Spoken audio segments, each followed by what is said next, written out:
Your kids just saved your life. That's what the man said as he pulled the gun away from my mom's head and walked away from the car. All right, quick story.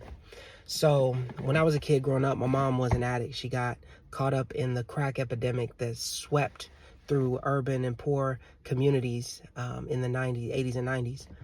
And so even though my mom was an addict, she did a lot of work trying to help people understand the grace of God, because she grew up knowing the love of God, even though she became an addict. And knowing the love of God, she sought God's help and healing, even when she failed, and the complexities of life that brought. Well, my mom, when she would go out and about on these missions, me and my brothers had this test. We knew that if we asked, specifically me, because I'm the youngest, if I asked to go with mom and she said yes, then she wasn't going to do nothing crazy. She was coming back, maybe going on an errand, whatever. But if she said no, then we knew, who knows when she's coming back. So this day, my brother and I asked to go.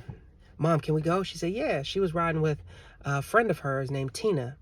Now, Tina, I remember Tina, she used to have a sword she carried, and it had a dragon on it. That's all I remember about Tina. But Tina used to call my mom, and it used to irritate the mess out of her, out of us. My mom didn't care, but it irritated her children because that's our mom. But the reason Tina called Robin mom is because my mom helped Tina walk out of prostitution. Tina was still an addict. Tina still had her flaws and her faults, but Tina at one point was so broken and abused and lost that she thought prostitution was her only way. So my mom actually ushered her out of that lifestyle, away from pimps, and helped her to get on her feet. Well, at this point, Tina was still living her life, and I hope she's well wherever she is. God bless her. So we're riding around, and as we're running errands with my mom and Tina, we realized, my brother and I, that we're heading to the Deep. Now, the Deep was a part of town. There's Bakersfield, where we grew up. And then around Bakersfield, there's a part, the south side of Bakersfield, called the Country, because it wasn't actually incorporated into the city. And then just beyond the neighborhoods of the Country, we called the Deep, because it was kind of sparsely populated, and the police didn't go out there very often. And so we're heading to the Deep. And me and my brother see all the signposts, knowing where we're going. And so we get a little nervous, but we're like, okay, mom said we're not doing nothing. We gonna be right back. So we pull up to this house. My mom's telling Tina, hey, we need to hurry up. We got to go. I got the kids. Tina runs in the house, so we automatically know this is a drug spot. So we like, Mom, can we go? Why'd we come? You know, we're complaining. Mom's looking at us, waiting for Tina to get to the car. Tina's taking a little time. And all of a sudden, this young brother walks up to the driver's side. My mom's in the passenger seat. And he sticks this pistol out through the window to the side of my mom's head. But before he pulled the trigger, he turned and he looked back, and he saw me and my brother looking, eyes wide as dinner plates.